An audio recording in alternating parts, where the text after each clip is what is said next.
것이죠. 그리고 아까 말씀드렸듯이 초기 기독교 문헌도 이와 같은 사실을 어느 정도 보여준다.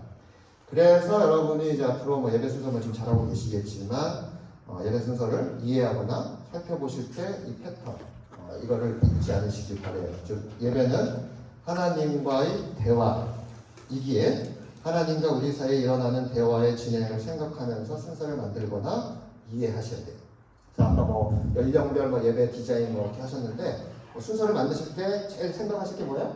하나님과 우리 사이에 대화다라고 생각하시고 그 순서를 만드시면은 세세한 건 차이가 나겠지만 거의 틀림없죠.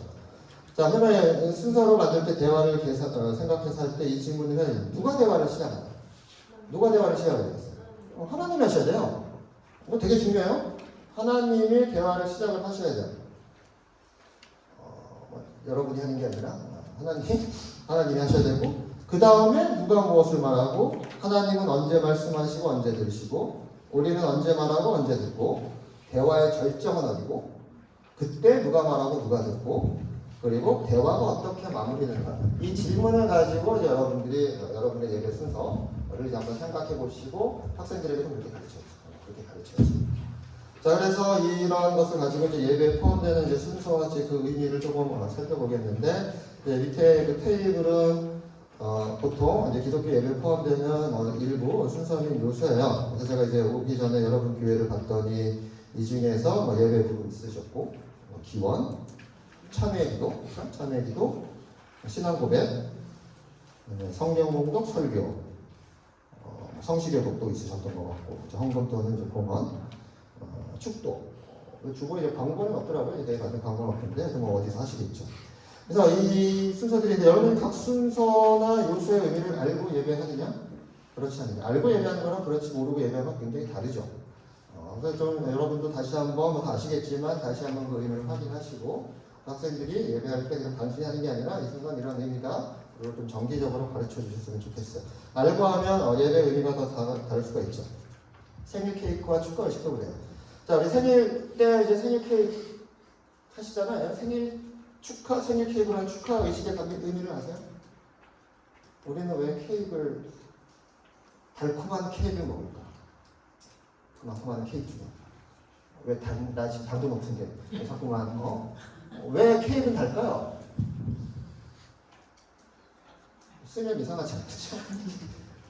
이 케이크라고 하는 게 그 사람의 생일 받은 사람의 이제 인생을 의미하는 거예요.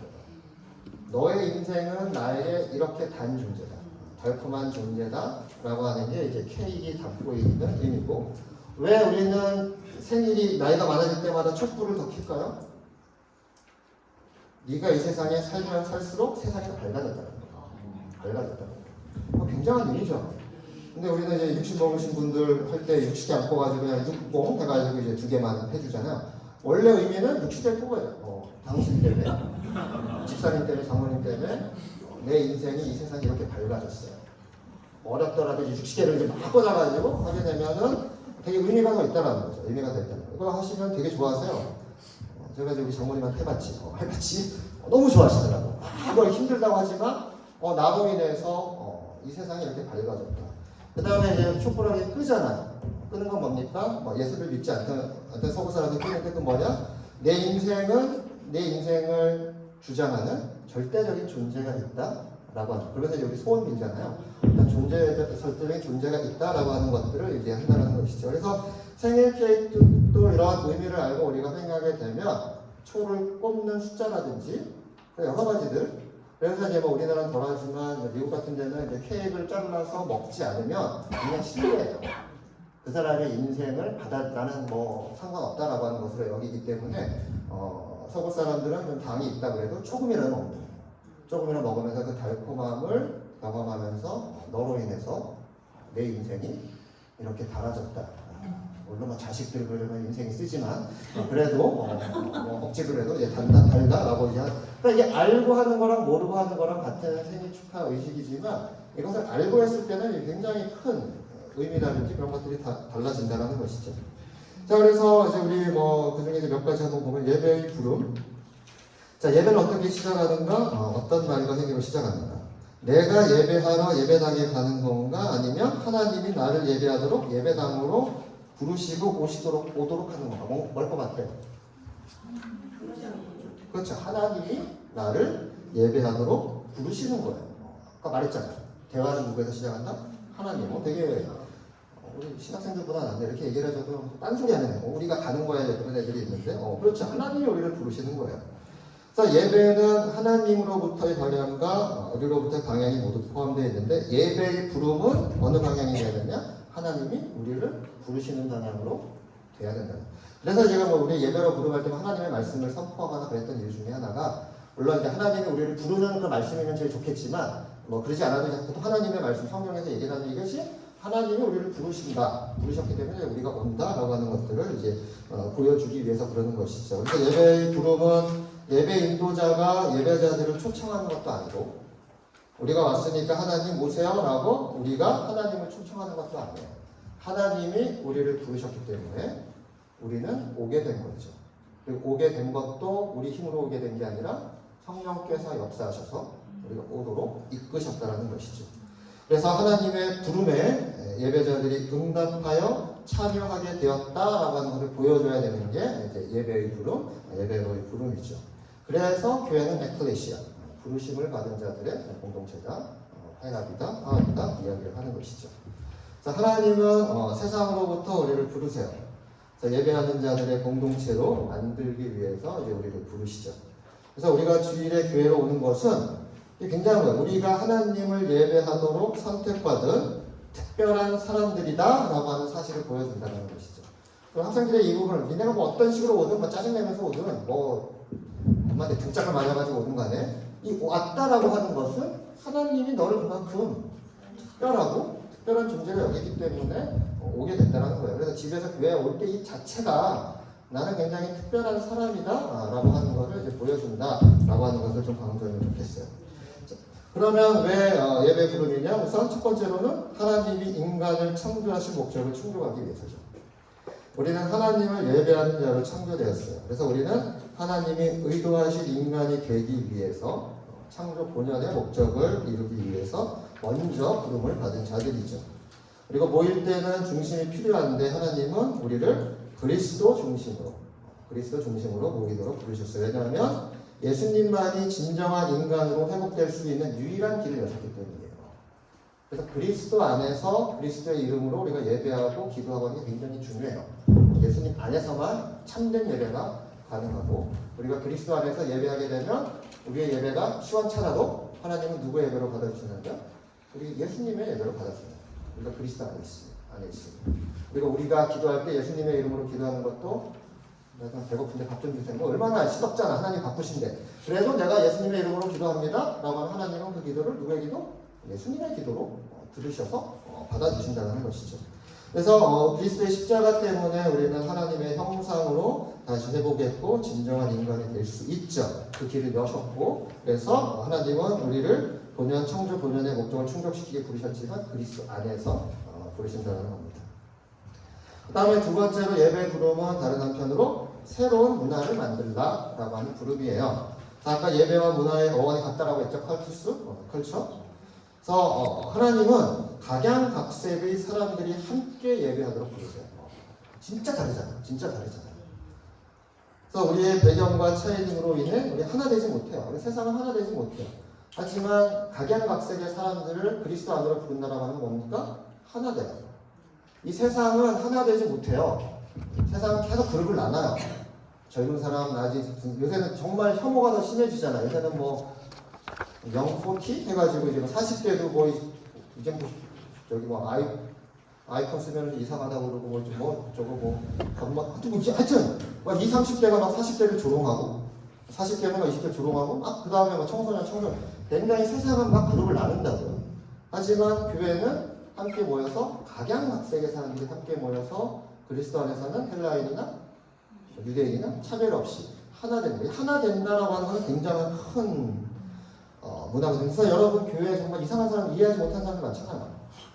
그리고 세상이면은 내가 절대로 자기를 안 만나는데 라고 하는 사람들이 굉장히 많더라는 거죠. 저는 그게 예배로 부름에 저는 진짜 하나님이 우리 교회를 새로운 문화로 만들어 가는구나 라고 하면 저는 진짜 우리 교회에 사람이 다양하면 다양할수록 생각이 다르면 다를수록 직업군이 다르면 다를수록 배경이 다르면 다를수록 저는 그게 정말 하나님의 어떤 종말론적인 공동체를 우리가 이 땅에서 먼저 해본다라는 것이죠. 제가 지난번에 교회 있을 때 거기 이제 뭐 삼성에서도 막 높은 자리 있으셨고 뭐 저기 뭐 엄청난 큰 회사 CEO가 계셨어요. 그분하고 제가 앞에서 이제 같이 이제 사발면 컵라면을 먹었죠. 제가 세상에서 그런 사람 어디서 만나겠어요? 어디서 만나? 나랑 얘기도 안 하실 분이지. 하지만 교회라고 하는 공동체에서 그런 분하고 같이 밥 먹고 같이 얘기 나누고 하는 거 얼마나 아름다운 것이죠. 그래서 예배를 위해서 모이는 일은 종말론적인 행위예요. 앞으로 완성될 완전한 하나됨을 미리 맛보는 거예요. 그래서 계시록에서 뭐라고 합니까? 각 나라와 족속과 백성과 방언에서 아무도 능히 셀 수 없는 큰 무리가 나와 흰 옷을 입고 손에 종려가지를 들고 보좌 앞과 어린 양 앞에 서서 큰 소리로 외쳐 이르되 구원하심이 보좌에 앉으신 우리 하나님과 어린 양에게 이르다. 새하늘에 일어나 예배의 모습이 이렇다는 거예요. 굉장히 다양한 방언과 다양한 사람들이 예배를 하는데 우리가 이 예배 속에서 이걸 미리 조금이나마 경험해 본다는 거죠. 물론 하늘엔처럼 우리 완전한 하나 되면 못하지만 때로 불편해요. 나랑 다른 사람하고 있는 건 굉장히 불편하죠. 하지만 그럼에도 우리가 하나 되면 조금이나마 경험하고 경험하려 노력하고 그래서 세상과는 다른 어떤 새로운 문화 찾고 만들어 갈 때 우리가 하늘에 있을 그런 완전한 예배의 모습을 조금이나마 우리가 해본다는 거예요. 예배의 부름이 이렇다는 거예요. 굉장한 부름이 있죠. 그래서 예배 부름은 뭐라고요? 여러분은 특별한 사람이다. 하나님의 본연, 창조 본연의 목적을 다시 한번 회복하기 위해 부르시는 거고 그렇다고 나만 그게 되는 게 아니라 같이 모여서 새로운 문화를 만들어요. 새로운 문화를 만들어요. 자, 그 다음에 이제 축복의 인사죠. 하나님은 우리를 부르셨고 우리는 성령의 능력에 힘입어 예배하러 오시죠. 그리고 예배하러 오신 여러분에게 하나님은 말씀을 통해서 복의 말씀을 하세요. 그런데 이제 성경에서 말하는 복은 단순히 복을 주거나 되는 게 아니라 항상 사명이 함께 해요. 아까 하나님이 우리 부르면 뭐 시킨다고 했잖아요. 하나님이 복 주시면 하나님은 그냥 복만 받으러 끝나지 않으세요. 항상 뭐 시키죠. 항상 축복, 복에 나온 축복해. 맨 처음 인간 만들 때부터 다 주시고 그 다음에 뭐 하라고 했어요? 충만해라, 다스려라. 일 주셨다고. 하나님 복 받았다. 굉장히 나 복 많이 받은 것 같다. 근데 일 안 하고 있다. 뺏기신다. 그러니까 하나님이 복으로 나에게 하라고 하는 게 뭘지 생각을 해보시는 거예요. 생각을 해보세요. 사명이 항상 함께 가요. 그렇잖아요. 아브라함도 복 주신다 뭐라고 했어요? 어디 가라고 그러나? 뭐 채우라고 그러나? 뭐 하셨죠. 항상 사명이 함께 한다는 거죠. 그래서 하나님의 복의 인사는 우리에게 구체적인 능력을 주는 거예요. 복은 단순히 그냥 복이 아니라 우리 능력을 주시는 거예요. 이게 뭐 돈일 수도 있고 뭐일 수도 있고 굉장히 많지만 어떤 복을 주시면 이걸 가지고 나 혼자 잘 쓰는 게 아니라 이걸 가지고 하나님이 나에게 맡기신 일이 무엇인지 빨리 알아차리시고 거기에 사명할 수 있어야 된다는 거죠. 그리고 동시에 하나님이 복 주셨다고 하면 여러분에게 맡긴 사명이 있다는 거죠.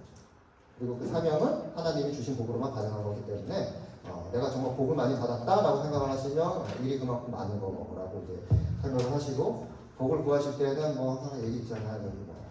일 많이 할 테니까 주라고 뭐 하시죠. 그 다음에 이제 하나님의 인사를 받은 우리는 또 서로에게 축복의 인사를 하죠.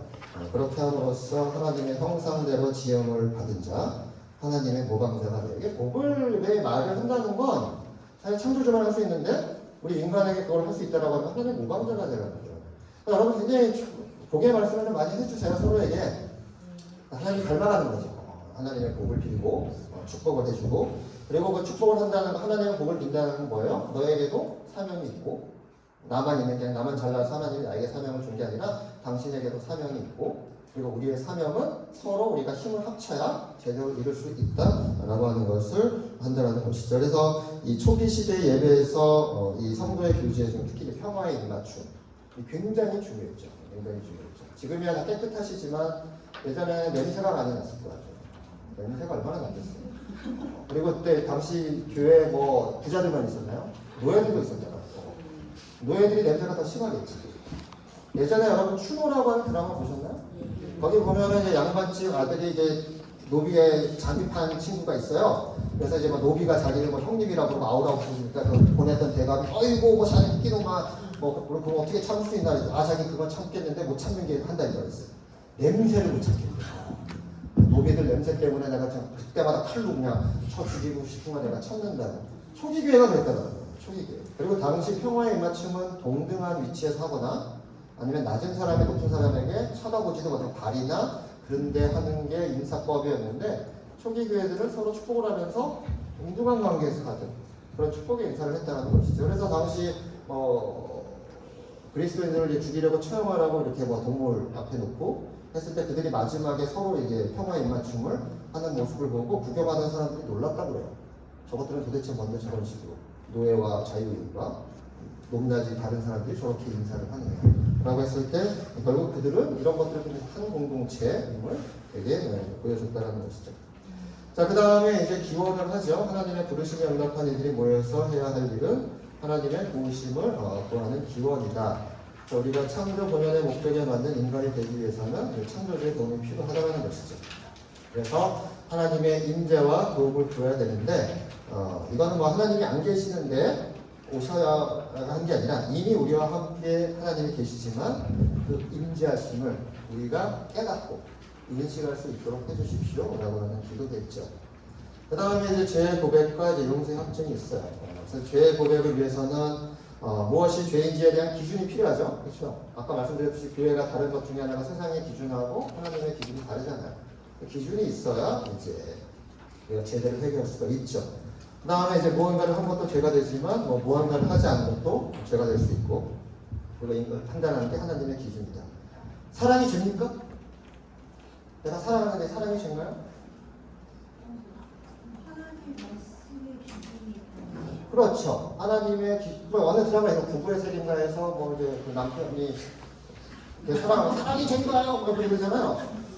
그 사람이 또 이제 폭삭 속았을 때 아버지의 어떤 사랑해가지고 굉장히 많은 사람이 울기 싫고 보고 싶은데 울기 싫어가지고 사랑이 죄인가요? 그걸 생각하면서 이제 봤다라고 하는 사람이 있는데 사랑이 죄일 수 있다는 거예요, 그렇죠? 제가 제 아내를 사랑하면 죄가 아니지만 우리 옆집에 사는 어느 아주머니를 내가 사랑한다? 그건 죄라는 거예요. 기준이 있다는 거예요. 하나님의 기준에 맞는 사랑이냐 아니냐에 따라서 죄냐 죄가 아니냐. 근데 요새 세상은 사랑이 죄냐라고 얘기할 때 너무나 많아요. 이게 뭐가 죄냐?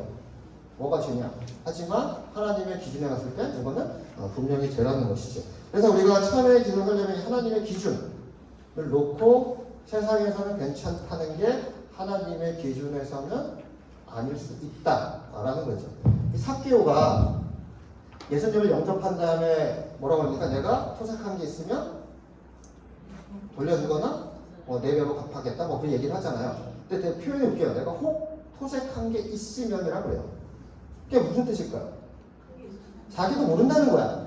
남을 뺏어쓴 게 이게 옳은 건지 아닌지 모르는데 이제 내가 하나님의 자녀 예수님이 영접했으니까 이게 세상의 기준이 아니야. 세상의 기준은 괜찮았을지도 모르지만 내가 예수님의 기준에 이 뺏은 게 혹 죄라면 내가 그걸 인정하고 더 갚겠습니다 라고 하는 좀 고백이라고 생각을 해요. 굉장히 다른 거죠. 내가 뺏은 것을 갚겠습니다가 아니라 혹 내가 토색한 것이 있으면 이거는 그 기준이 바뀌었다는 것이죠. 저는 죄의 고백이 그거예요. 자, 그래서 우리는 또 이렇게 어떤 이제 용서를 구해한다는 것은 우리가 완전하지 못하다는 뜻이고 우리의 통제권은 우리 자신에게 있는 게 아니라 하나님에 있다는 거죠. 나를 판단하시는 분은 내가 아니라 하나님이시다. 기준을 내신 하나님이시다. 그리고 이제 죄를 고백할 때 우리는 개인의 죄뿐만 아니라 세상의 죄도 같이 고백을 해야 된다. 왜냐하면 우리는 하나님의 제사장들이고 그리고 세상의 죄도 우리 책임일 때가 굉장히 많죠. 우리가 그리스도인으로서 새로운 문화를 만들어가지 못하니까 그것을 전하지 못하니까 이 세상이 계속 이 문화 이꼴을 그래서 세상의 죄도 같이 해야 되고 그 다음에 또한 하나님의 나라를 제대로 선포하지 못해서 여러분 찬양을 하게 되면 항상 중보기도 하게 돼 있어요. 근데 내가 찬양을 정말 좋아하는데 기도하지 않는다? 여러분 좀 신앙에 문제가 있다. 찬양이 뭐야? 하나님이 이러신 분이고 하나님의 나라가 이런 걸 선포하는 거잖아요. 세상을 보면 아직 그런 나라를 먹은 사람이 너무나 많아. 통치하시고 거부하시는 분이 너무나 많고 우리 어떻게 해야 돼? 이 나라가 빨리 우리의 찬양대로 우리의 고백대로 일하기를 더 완전해지기를 우리가 기도해야죠. 그러니까 찬양하고 중보기도는 항상 함께 갈 수밖에 없죠. 그래서 여러분이 찬양을 많이 하시게 되면 좀 그런 기도하셔야 되고 그 다음에 이제 죄의 고백은 이제 용서를 전제하죠. 그래서 새로운 출발을 전제하고 우리는 이미 그 사실을 알고 있어서 하나님의 신실하심을 믿기 때문에 이제 진정으로 고백할 수 있죠. 그렇잖아. 우리가 죄를 고백하면 기쁘시사 우리를 용서해 주신다는 걸 아니까 여러분이 죄를 고백하지. 너 죄 고백해. 고백한 대로 내가 때릴게. 그러면은 되나요? 안 못하죠. 하지만 하나님은 우리 죄를 용서해 주시고 약속을 하셨어요. 그래서 단순히 근데 용서해 준 게 아니라 큰 값을 치렀다는 거죠. 그러니까 우리가 이제 죄 고백을 할 때 이게 되게 우리는 그냥 너무 쉽게 용서받는 거라고 생각을 하는데 그게 아니라는 거죠. 이 용서라고 하는 건 마태복음 보면은 이제 빚을 탕감해 준다라고 하는 뜻이 있어요. 죄를 용서해 주는 거. 빚을 탕감하면 누가 손해를 봅니까? 빚을 탕감해 주시는 분이 손해를 보는 거예요. 하나님이 우리를 용서해 주심으로써 누가 손해를 봤어요? 하나님이 손해를 받는 그 손해가 얼마나 큰 손해예요? 자기 아들 죽일 정도 엄청난 대가를 치시는 거죠.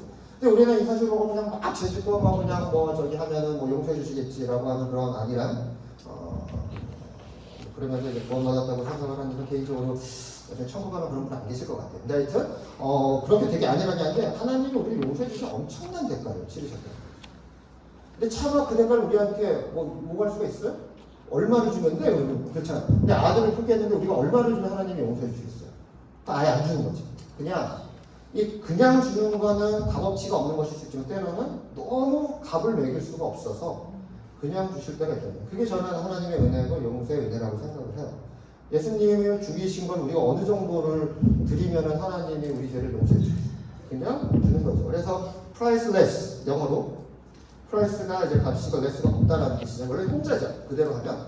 하지만 priceless의 뜻이 뭡니까? 정말 어떻게 너무 귀중한 값을 매길 수 없을 정도로 귀중한이라는 거예요. 그래서 이제 우리가 항상 이제 참회 기도를 하거나 할 때 너무 이렇게 좀 기계적이 아니라 항상 우리 하나님이 우리의 죄를 탕감해 주기 위해서 정말 그 갚으신 대가를 다시 한번 생각을 하고 그랬을 때 우리는 정말 통탄하고 그러면서 하지만 다시 출발할 수 있는 힘을 얻고 한다는 것이죠. 자, 그 다음에 이제 우리 몇 시까지 해야 돼요? 9시죠. 다 못하겠네요. 우리 순서 하는 것만 하고 나머지 집에 가서 좀 읽어보세요. 자, 우리 사도 신경 신경을 뜻하는 이제 헬라어 심볼룸이에요. 심볼룸. 이제 원래 돌로 쪼개진 물건이죠. 돌로 쪼개진 물건. 이게 우리 사랑의 징표 같은 거 있잖아요. 사랑이 딱 징표가지고 딱 맞춰보거나 어릴 때 헤어졌는데 딱 가지고 네가 내 아들이구나. 이게 이제 그거죠. 그러니까 사도신경은 무엇보다 정체성에 관한 정체성. 그리고 우리가 그리스도의 몸을 구성하는 지체다라고 하는 사실을 보여주고 우리는 같은 신앙을 가진 사람이다 서로를 알아보게 만드는 게 이제 사도신경이죠. 그래서 사도신경에서 나는 믿습니다. 그래서 이제 우리의 신앙은 개인적이지만 동시에 공동체적인 거예요. 이것을 믿는 사람들이 모인 공동체다. 그런데 이제 안타깝게도 우리는 사도신경을 약간 기도같이 생각해서 눈 깜빡이잖아요. 눈 깜빡이시죠, 사도신경. 못 외우시는 분만 눈 뜨고 있지만 보통 이제 눈 감고 한다는 거죠. 근데 저는 사도신경에 정말 이런 의미를 제대로 하려면 눈 뜨고 해야 된다. 누가 내 편인지, 누가 우리 편인지. 네가 고백하는 건 내가 그냥 똑같은 고백이고 우리는 같은 형제고 같은 것을 믿는 같은 하나님을 믿는 형제고 자매야. 그래서 여러분이 이제 교회에서 하실 때 매주 하게 되면 또 그럴 수가 있으니까 일주일에 한 달에 일주일 때 서로 눈을 보면서 서로 고백하면서 우리가 정말 같은 신앙을 고백하고 그리고 이 신앙을 지키기 위해서 우리는 서로 도와야 된다. 힘을 내야 된다라고 하는 것을 해보면 너무 좋을 것 같아요. 그리고 이처럼 사도신경은 또 우리를 다른 그리스도인과 깊게 연결된 존재라고 하는 사실도 말해주죠. 그래서 이 고백은 사도시대 때부터 내려왔다고 학문적으로 여러 가지 있지만 하여튼 과거의 그리스도인들도 이 고백으로 신앙을 고백했고 그 고백을 지키기 위해서 순교도 당했고 지금 우리는 화도교회라고 하는 지역에 있지만 예배를 때 굉장히 많은 곳에서 이 고백을 함으로써 우리가 한 그리스도 안에서 하나 되라는 것을 다시 한번 고백하고 앞으로 믿을 사람들이 우리 형제 자매다라고 고백하고 또 우리 아이들도 진정으로 고백할 때 정말 진정 공동체가 된다라고 하는 그런 것들이기 때문에 우리가 누구인가를 보여주는 게 이제 신앙 고백이고요. 하지만 또 우리의 정체성은 또 재밌는 게 뭐냐면 우리의 이야기가 아니라 하나님의 이야기를 찾는 거죠. 사도신경 내용이 뭡니까? 나는 믿습니다지만 다 내용은 하나님에 대한 거예요. 우리의 정체성은 내가 잘난 거, 내 경력, 내 학벌 그게 아니라 하나님의 이야기에서 우리의 정체성, 공동된 정체성이 있다라고 하는 게 그것이죠. 그리고 나아가서 사도신경은 또한 우리의 충성에 대한 것이기도 하고 그래서 사도신경은 이제 과거에 이제 세례할 때 사용되죠. 당신은 천지를 지으신 하나님을 믿습니까? 오직 하나님을 믿습니까? 아멘. 속에 한번 들어갔다 나오고 예수님에 대한 고백 믿습니까? 믿습니다. 들어갔다 나오고 성령님과 교회에 대해 있었을 때 들어갔다 나오고 하면서 이 세례의 신경 충성. 그 세례받은 날 내가 이 신앙 고백대로 내가 이 목숨을 바쳐서 내가 신앙에 따라서 교회 공동체 일원으로서 내가 살겠습니다. 라고 하는 것이죠. 또한 사도신경은 예배가 우리를 가르치는 시간이라고 하는 사실도 알게 해줘요. 그래서 믿는다고 고백하는 그 진리를 더 잘 알게 해달라고 하나님이 어떤 분인지 예수님이 어떤 분인지 성령님이 어떤 분인지 알게 해달라고 하는 것이죠.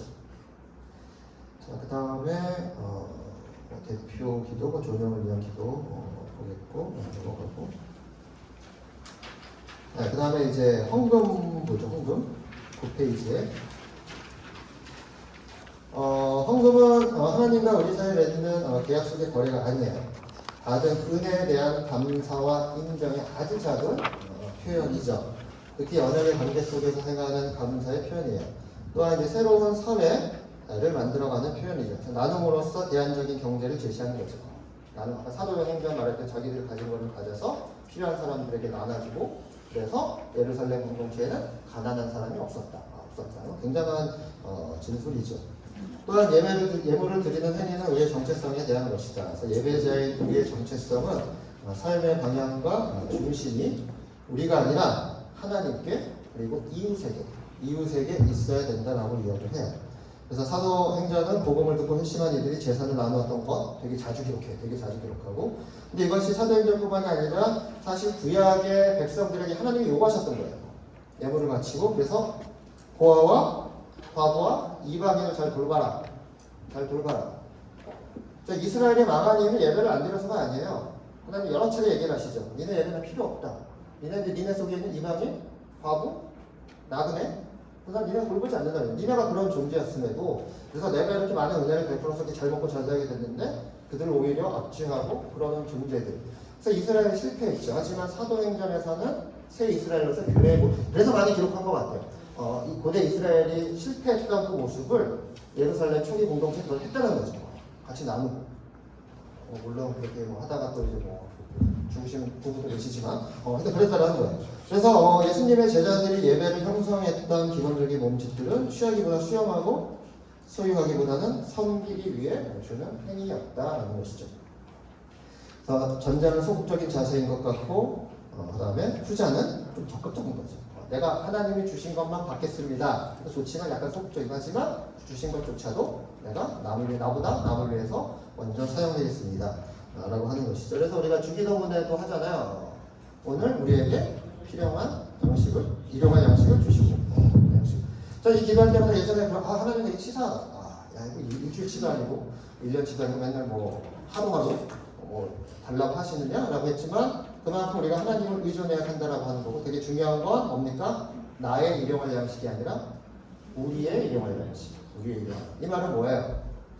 너는 네 일용할 걸로 만족하고 나머지는 나누라는 것이죠. 그리고 우리가 나눌 때 정말 가난해서 일용할 양식을 놓고 정말 간절하게 기도했던 분의 기도가 응답이 된다는 거예요. 여러분의 나눔을 통해서. 그래서 제가 나중에 이게 더 중요한 건데 이거 하느라고 했지만 하나님과의 만남은 우리는 직접 만나지 못하죠. 직접 못 만나요. 그러면 그 주일에 예배에서 하나님 만나셨다라고 하는 분인데 직접 얼굴 보신 분 있으세요? 있으면 여기 이렇게 안 계시겠죠. 죽으셨겠지. 하나님을 보면 죽죠. 하나님을 어떻게 만나요? 무언가를 통해서 만나요. 매개를 통해서 때로는 그게 공간일 때도 있고 때로는 누군가의 말일 때도 있고 때로는 누군가의 노래일 때도 있고 음악일 때도 있고 말씀일 때도 있고 그래서 이제 여러분이 특히 이제 우리 학생들 예배할 때 이 부분을 되게 명심하셔야 돼요. 뒤쪽 부분이지만 나머지 한번 읽어보시고요. 예배는 항상 매개를 통해서 하나님을 만난다는 거죠.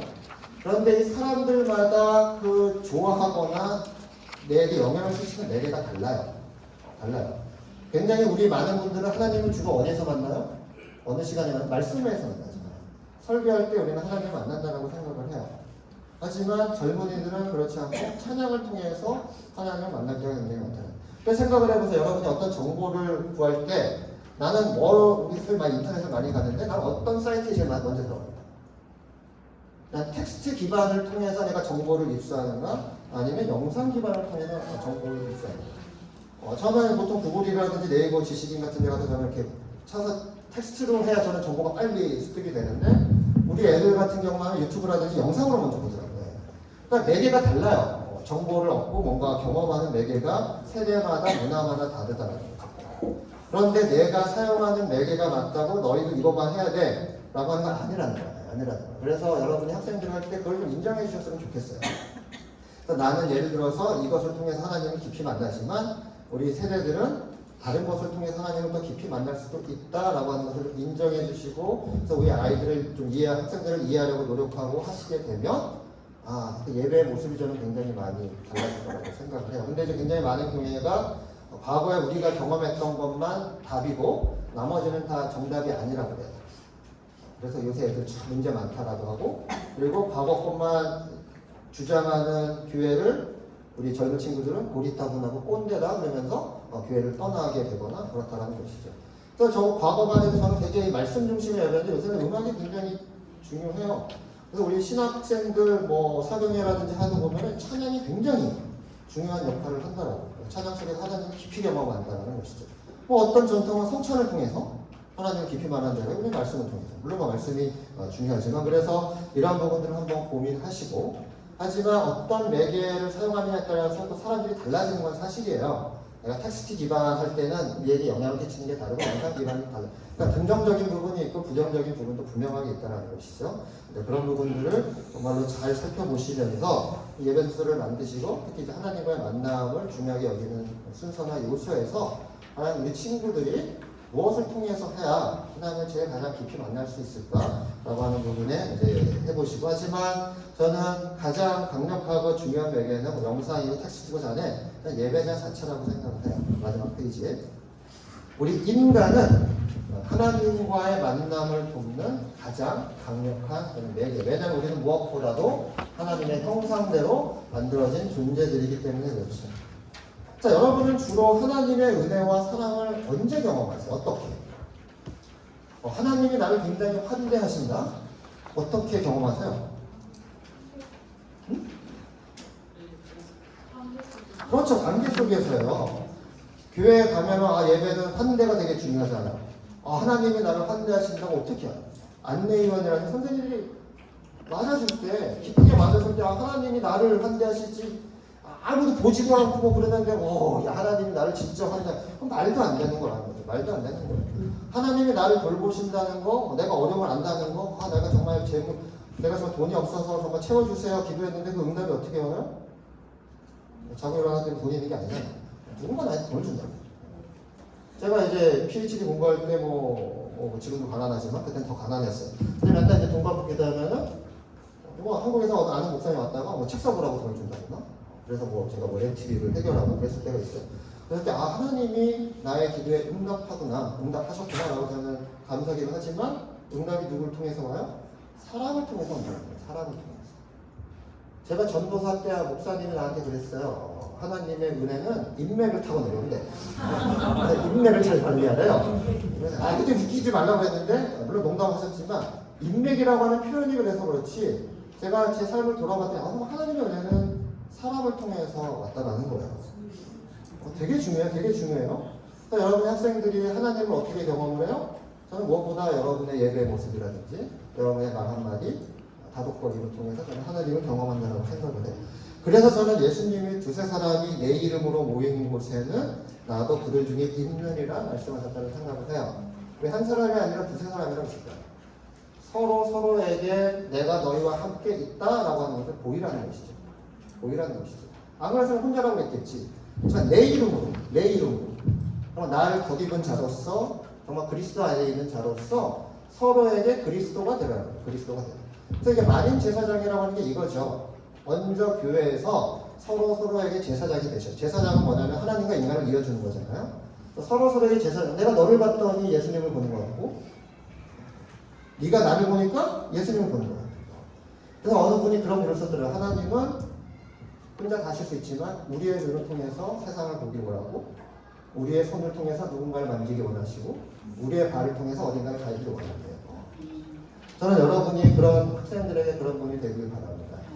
제가 정말 좀 존경하는 목사님 한 분이 계신데 우리 우 목사 아실지 모르겠지만 이분이 좀 장애세요. 장애신데 이제 그 사모님이 같이 사시다가는 몇 년에 돌아가셨나 봐요. 근데 이제 그분이 이제 사모님 돌아가셨을 때 뒤에 쓰시더라고요. 하나님이 나를 사랑하신다는 것은 가끔씩 내가 의심될 때가 있지만 당신이 나를 사랑하는 거에 대해서 내가 의심한 적이 없다. 그러니까 아내분을 통해서 하나님의 사랑을 느끼셨던 것 같아요. 되게 힘들어하시고. 저는 여러분이 그런 학생들에게 그런 존재가 되길 바랍니다. 아까 말씀드렸듯이 제 신앙에 굉장히 많은 영향이 뭐 긍정적이든 부정적이든 끼쳤던 분들이 저는 우리 교회 학교 선생님이신 것 같아요. 그분들이 신학교 어디 가면 잘못 가르치신 것도 많더라고요. 그러는데 지식적인 부분은 그렇다고 해도 저를 정말 아끼시고 하지만 하나님에 대한 어떤 기본적인 자세라든지 있을 때 저는 뭐 이제 하나님이 나타나시면 뭐 안기지 못한다는 것에 약간 아쉬움은 있지만 그래도 뭐 하나님은 항상 이렇게 두렵게 여겨야 부분에 대해서는 정말 그 선생님 너무나 감사해요. 특히 요새 같은 세상에서 여러분들이 여러분 학생에게 그런 분이 되기를 여러분 통해서 정말 하나님이 나를 사랑하는 걸 저 선생님 보면 내가 알겠다. 때로는 하나님이 나를 사랑하는 게 좀 약간 의심이 들지만 선생님이 나를 사랑하시는 건 틀림이 없고 근데 저 선생님이 예수의 이름으로 나를 사랑하시니까 정말로 저 선생님 때문에 내가 하나님이 나를 사랑하는구나 라는 것을 알게 되시고 그다음에 여러분들 특히 무엇보다 예배의 모습을 통해서 저렇게 예배하는 거 보니까 선생님 보니까 하나님은 이런 분이구나 저런 분이구나 라는 것을 알게 되기를 굉장히 하게 됩니다. 그래서 교사로서 학생들을 위해서 정말로 가장 강력하고 가장 중요한 하나님과의 만남을 이어주는 그래서 정말 만인 제사장으로서의 역할을 하는 여러분 한 분 한 분이 되기를 간절히 축원합니다. 혹시 뭐 질문 받아야 되나요? 나머지 부분 한번 읽어보시고요. 모르시는 것은 우리 우 목사님한테 혹시 뭐 질문이나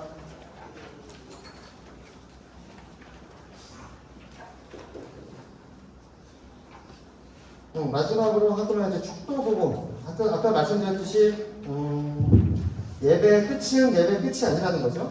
예배 끝나면 항상 사명이 있어요. 사명. 그 사명이 뭐냐? 세상에서 여러분을 통해서 우리 학생들도 그렇지만 세상에서 여러분을 통해서 사람들이 예수님을 보고 하나님을 알아가게끔. 그러니까 가끔씩 우리 크리스천들은 이런 사람들 있잖아요. 이제 뭐 세상 사람들이 이제 우리를 욕하면 우리는 죄인이니까 어쩔 수 없다고 우리를 보지 말고 예수님을 보라고. 예수님 어디서 봐야 돼? 성경책을 보라고. 성경책에는 예수님 보면 예수님 믿게 되는 말이 됩니까? 네. 우리도 성경책 매일 안 읽는데 세상 사람 믿지 않는 사람들이 성경을 왜 읽어요? 결국 세상 사람들이 하나님을 알게 되는 1차 통로가 어디예요? 여러분이에요, 여러분. 그래서 좀 잘하세요. 네. 여러분이 그런 분이 없으시겠지만 제발 세상에서 제 학생들한테 계속 강조해요. 갑질하지 말라. 갑질하지 말라. 식당에서 조금 불편하더라도 좀 참고 특히 이제 여러분 다르겠지만 저희 우리 전도사 목사들한테 얘기를 하죠. 저 사람들 언제 니네 교인 될지 모른다. 항상 그거 생각하고 조심해라. 조심하고 친절하게 대하고 갑질하지 말고 참아주고 그게 다른 거다라고 해서 항상 이 삶 속에 그랬을 때 저 사람들 왜 저렇게 다를까? 누군 짜증내는데? 라고 했을 때 궁금하게 되고 예수 믿는 사람들이래 하게 되면 그런 것이고 라는 거죠. 그리고 이제 여러분이 정말 여러분이 모르겠어요. 어떤 그리스도인이 좋은 그리스도인지 여러분마다 생각이 있을 거 아니에요. 그리고 학생들로 하여금 이런 그리스도인이 됐으면 좋겠다 라고 하는 모습이 있겠죠. 저는 먼저 그런 분들이 되기를 본이 되는 사람들. 우리 바울이 그랬잖아요. 바울이 내가 너희의 본이 되도록 내가 애썼다. 본이 되도록 부모의 사랑으로. 제가 생각해봤더니 사랑하면 행동이 바뀌더라고요. 사랑하면 우선 나를 사랑해도 행동이 바뀌어요. 죄송하지만 시청가면 양아치 짓을 안 하죠. 가끔씩 그런 짓 하다 보면 내가 안타까워요. 쟤는 되게 자기를 사랑하지 않나 보다. 어떻게 거짓말을 저렇게 하고 저런 상스러운 짓을 할까? 자기를 사랑하지 않기 때문에 그렇죠. 또 우리가 연인을 사랑하면 어떻게 돼요? 조심하죠. 특히 썸 탈 때 되게 있는 척이라고 하잖아. 있는 척도 멋있는 척하고. 하지만 정말로 우리 행동을 조심할 때는 저는 자녀들 앞이라고 생각해요. 우리 어린 친구들 앞에서. 그래서 왜 바울이 다른 사랑을 놔두고 왜 부모의 사랑을 언급했을까라고 했을 때 가장 위대한 사람도 있지만 자녀 앞에서 굉장히 조심한다는 거예요. 왜? 내가 우리 자녀가 내 모습 보고 이런 나의 나쁜 모습대로 되지 않기 원하는 되게 좋은 모습이 되길 원해요. 그래서 자녀 앞에서 더 조심하고 내 이런 어른이 됐으면 좋겠다. 저는 바울이 이런 마음으로 정말 최선을 다해서 한 것 같아요. 그가 생각했던 참된 그리스도인의 모습이 있고 니네가 그렇게 되기를 원하고 그러니까 내가 먼저 본을 보여주기 위해서 내가 정말로 애써서 내가 이렇게 열심히 살았다. 그냥 나를 본받아라. 너희도 나처럼 되고 너희를 보는 누군가가 너희처럼 되기를 원하고 그래서 데살로니가 교회 보면은 니네가 나를 본받아서 잘해서 세상 사람들이 칭찬하니까 내가 너무 기쁘다잖아요. 내가 원했던 그 자식의 모습이 정말 니네가 그걸 보여주는구나 라고 하는 거. 그래서 여러분 교회 학생들 물론 뭐 자식보다는 덜 사랑스럽겠죠. 아무리 뭐 우리가 뭐 주의 사랑하고 사랑하는 내 자식이 우리 학생들보다는 더 이쁘겠지만 그래도 부모의 사랑을 품고 우리 아이들 앞에서 정말로 부모의 사랑으로 내가 너희가 이런 모습이 됐으면 좋겠다라고 하는 것을 이제 먼저 보여주심으로써 이제 본이 되고 우리 아이들의 고백에서 내가 우리 선생님의 본을 보고 내가 이런 그리스도인이 됐습니다. 이런 예배자가 됐습니다. 고백하는 놀라운 은혜가 있기를 바랍니다. 네네. 지역적인 질문일 수도 있지만 그래서 느끼는 게 다음 세대 이 아이들에게 하나님을 경외하는 것 가르쳐주는 게 이제 마음도 있지만 저희들의 표현 형식에 들는데 저는 요즘 이제 핸드폰과 네. 자세요. 이제 저희 아이들도 말하잖아. 예배 시간에 다리를 하지 말아라. 응? 다리? 예. 네, 요즘에 예배가 너무 서구적인 문화에 있다 보니까 어른도 알고 예배 자체는 다리를 호흡이라고 안 하는 것 같아요. 그리고 핸드폰이 가까이 있으니까 네. 무의식적으로 아이들은 보게 되잖아요. 근데 이제 저도 고민. 근데 이제 아이들 가르친 애들에게 하나님을 정말 만나려고 마음 자세가 중요해요. 우리가 어려운 어른 뭐한 네. 교수님 앞에서도 저기 하는데 어떤 하나님의 임재 앞에서 다리를 볼 수 있냐 이런 얘기 하는데요. 제가 이건 어떻게 보면 외적인 형식에 관한 거잖아요. 본질은 아니니까. 네. 그래서 이렇게 말하는 제가 너무 형식에 치우치는 게 아닌가? 이런 딜레마에 빠지기도 하지만 근데 그럼에도 불구하고 진짜 마음이 있으면 형식이 바뀌는 거 아닌가? 그렇죠. 맞아요. 형식이 좋은데 마음이 안 좋은 사람은 있을 수 있어요. 하지만 마음이 좋은데 형식이 안 좋은 사람들은 없다라고 봐요. 태도가 좋은데 속은 딴 생각할 수 있어요. 하지만 내 마음이 내 중심이 좋으면 태도는 자연스럽게 반영이 된다는 거죠. 내가 태도가 아닌데 마음이 좋다라고 말하는 사람들은 저는 거의 제 자신을 봐도 그렇고 거짓말이라고 생각을 해요. 거짓말. 그건 아니라는 거죠. 그리고 우리 인간은 이게 나눌 수가 있는 중에 항상 몸하고 이건 되게 연결이 돼요. 그리고 아무리 내가 뭐 하나님께 기도할 때 겸손하게 기도해야 된다 말로만 가르치는 거랑 하나님께 기도할 때 무릎을 꿇고 기도해야 돼 라고 하는 거는 되게 달라요.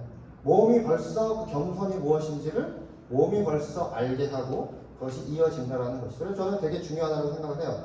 특히 이제 요새 몸에 대해서 되게 한동안 되게 하찮게 여긴 적이 많아요. 제가 아마 그때 했어요. 하나님은 중심을 보신다. 그래서 그 전까지만 해도 어릴 때만 해도 무릎 꿇고 기도했거든요. 그래서 중심을 보니까 무릎 꿇고 기도하는 게 중요하다. 누워서 기도해도 괜찮다. 했죠? 나중에 기도 안 하게 돼요. 성경도 성경 이렇게 보지 않고 보는 게 중요해. 봐도 되고 들어도 돼. 성경 안 봐요. 그러니까 몸이 같이 가야 그 사람은 배운다는 거죠. 근데 나중에 리추얼이라고 하는 게 있는데 요즘 되게 몸이 중요해요. 그러니까 몸은 지식을 배우게 하는 굉장히 중요한 통로예요. 왜 소비주의가 센지 아세요? 소비하고 말로만 하고 몸으로 해보게 하기 때문에 그래요. 돈 주고 사기하고 얻게 해보고 가끔은. 근데 얘네는 이런 부분을 중심을 보신다고 해가지고 이게 너무 소홀히 되었는데 저는 몸하고 같이 가야 된다. 그래서 여러분 특히 어린아이들 헌금 낼 때도 막 하지 마시고 정말 귀하게 내게 하고 기도할 때도 최소한 요새는 뭐 신발 신고 힘들지만 그래도 때때로 무릎을 꿇고 기도하게 한다라든지 그래서 다리 꼬기 하는 것도 좀 되게 중요하다고 생각을 해요. 얘기를 해보세요. 뭐 우리가 인터뷰하러 갈 때 그렇게 가겠습니까? 누가 그랬어요. 어제 우리 교수님이 했을 때 영국에서 너희가 황실 결혼하잖아요. 초대받았으면 어떤 옷을 입고 가겠냐. 그랬더니 무슨 옷 얘기를 해요. 그럼 교회 갈 때 어떤 옷을 입니? 그러면 이제 뭐 교회에 하나님이 계시냐? 하나님을 만나러 가는 게 맞죠. 하나님이 여왕보다 낮으신 분이냐? 네 옷차림이 그걸 반영하느냐 마느냐라고 하는 부분들에 대해서 얘기를 하죠. 물론 저는 이제 하나님이 되게 이제 좀 소위 뭐 그런 하나님 얘기하지만 뭐 어떤 분들은 뭐 하나님이 되게 가까운 친구 같은 분이니까 이렇게 옷을 자유롭게 입고 가야 된다라고 이제 하시는 분들은 계시겠지만 아까 말씀드렸듯이 저는 오늘날 굉장히 많은 교회가 좀 하나님을 너무 쉽게 여기는 게 좀 오늘날 좀 그런 게 아닌가 싶어요. 그랬을 때는 좀 그런 교육 교전을 보면 특히 어린 시절에는 좀 필요하다고 생각을 합니다. 하여튼 몸하고 좀 몸을 좀 무시하지 않았으면 좋겠어요. 그래서 이제 제가 아는 목사님 얘기인데 어느 분이 찾아오셨대요. 집사님이. 제가 여기서 성경을 왜 읽는 데는 하나님이 나에게 말씀을 안 해주셔서 너무 힘들다고. 그래서 목사님이 얘기를 했대요. 그러면은 오늘 집에 가서 읽으실 때는 옷을, 여자분이었던 것 같아요. 옷을 양장이라고 했나? 양장을 입고 책상에 딱 정자세로 성경을 읽으세요. 일주일 동안 읽으시고 그래도 하나님이 말씀하지 않으시면 다시 찾아오십시오. 했더니 이제 안 찾아오셨다. 물론 한 번 시킬까봐 안 찾아올 수도 있겠지만 저는 하나님 음성을 들었다라고 생각을 해요. 그래서 저는 옛날 우리 조선 선비들이 항상 책을 볼 때 갓도 사기 읽고 읽었다고 저는 이해가 되더라고요. 여러분 누워서 책 읽는 거랑 책상에 딱 앉아서 읽는 거랑 되게 달라요. 들어가는 것도 다르고 하는 것도 다르고. 그래서 몸은 항상 이어진다, 연결된다 라고 하는 게 저는 제가 좀 말씀드리고 싶어요. 특히 우리 학생들, 특히 어린아이들 몸. 얘네들 타령을 한다고. 근데 이제 어른들 하나는 잘 안 하시는데 허리 아파서 내가 다리 어쩔 수 없이 꼬는 거야 뭐 이제 그렇게 얘기를 하시지만 우리 또 친구들하고 또 가르치면은 또 잘하기 때문에 그런 부분들을 좀 교육하시면 좋죠. 또 다른 질문? 끝내라는 소리가 아니고 기도하고 마치겠습니다. 하나님 아버지 감사합니다. 우리가 짧고 또 부족하지만 예배에 대해서 잠시 나눴습니다. 우리 예배 대상이신 주님을 다시 한번 찬양합니다. 그리고 우리를 예배자로 불러주셔서 감사합니다. 또 우리를 구원해 주시고 특히 우리에게 주님의 귀한 어린 영혼들을 맡기심을 인하여 감사드립니다. 우리를 통하여 그들이 주님을 만나기를 원하고 주님의 얼굴을 보기를 간절히 소망합니다. 저희를 사용하여 주시고 혹 우리에게 부족한 부분들이 있다면 주님께서 능력으로 막아주시어 그들이 온전한 주님의 모습만이 전달될 수 있도록 도와주시옵소서. 그들이 커갈 때 귀한 예배자로 성장할 수 있도록 도와주시옵고 또 그들을 통해서 많은 이들이 주님께 돌아올 수 있는 귀한 은혜도 베풀어 주시옵소서. 이 모든 말씀 예수님 이름으로 기도합니다. 아멘. 네, 감사합니다.